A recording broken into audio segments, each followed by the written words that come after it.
بدقسمتی سے خادم رضوی پیدا ہوتے رہے۔ امیر المجاہدین علامہ خادم حسین رضوی رحمۃ اللہ علیہ کو سمجھنے کے لیے باپ کا ایک اور ماں کا نیک ہونا ضروری ہے۔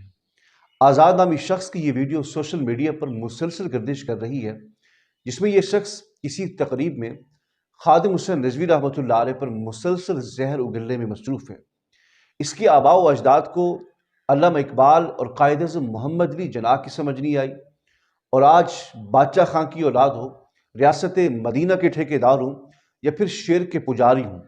ان سب کو علامہ خادم حسین رضوی رحمۃ اللہ علیہ کی سمجھ نہیں آ رہی۔ میں بتاتا ہوں کہ خادم حسین رضوی کون ہے۔ خادم حسین رضوی وہ خوشبو ہے جس کو کبھی منافق سونگھ نہیں سکتا۔ خادم حسین رضوی وہ پختہ دیوار ہے کہ جس کو یہود اور نصارہ نے کبھی بھول کر دھکا نہیں دیا۔ خادم حسین رضوی وہ شخص ہے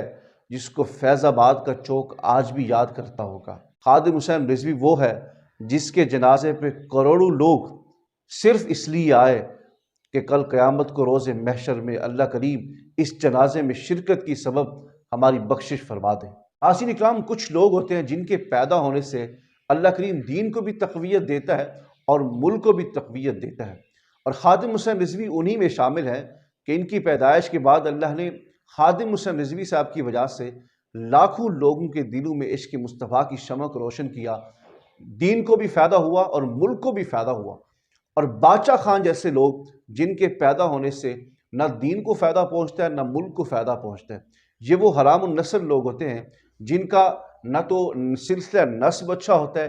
اور نہ ہی ان کی آمد کی وجہ سے دین کو فائدہ پہنچتا ہے اور نہ ہی ملک کو فائدہ پہنچتا ہے۔ اور یاد رکھیں کہ آج بچے بچے کے دل کے اندر اگر حضور کی محبت کی شمع روشن ہے تو اس کا سارا سہرا خادم حسین رضوی کے سر کو جاتا ہے۔ اور آخر تک خادم حسین رضوی رحمۃ اللہ علیہ یہ شعر کہتے ہوئے اللہ کی بارگاہ میں حاضر ہوئے ہیں کہ انہیں جانا انہیں مانا، نہ رکھا غیر سے کام، للہ الحمد میں دنیا سے